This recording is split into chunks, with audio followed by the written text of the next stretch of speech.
And out of that study, I came up with several things that I think the funeral needs to do in order to be healing to families in grief.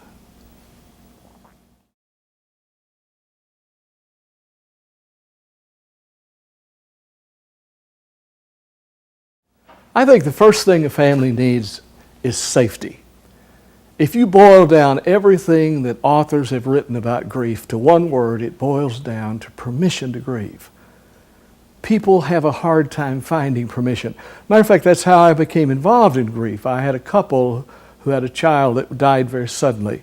And the wife, of course, was hysterical and crying, and the doctor was trying to calm her down, and her husband was trying to calm her down, and she stopped and looked at them and said, "Don't take my grief away from me.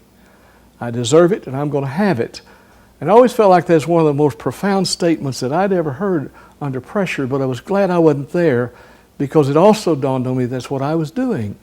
You know, I would try to put the best face on it. I was always trying to cheer them up. I was trying to explain it in new ways so they wouldn't hurt. I didn't want them to hurt, and so I was constantly really taking their grief away from them. It's hard to find permission.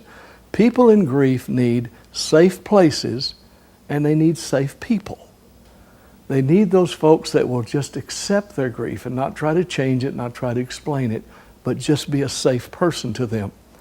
I think I was being trained for this job all of my life. When I was a 15-year-old kid, there was a girl in our town named Alberta McBride that I thought was the most beautiful girl I'd ever seen. Now, she was older than I, and so all I could do was worship from afar, but believe me, I worshiped from afar. She was gorgeous. A train hit her car and killed her. Now, I was 15-year-olds in the 40s, so that's a long time ago. And in the 40s, you didn't talk about people after they were dead, because that was not showing proper respect for them, and so it was really a social faux pas if you did. But the McBride family walked into the grocery store where I was working, and before I could stop myself, I blurted out that I thought Alberta was the most beautiful girl I'd ever seen. And then I stood there changing colors, and I probably would have wet my pants, except Mrs. McBride hugged me. And you didn't hug people back in those days, you know, that was just not done. But those people started stalking me. Everywhere I'd go, the McBrides would be there.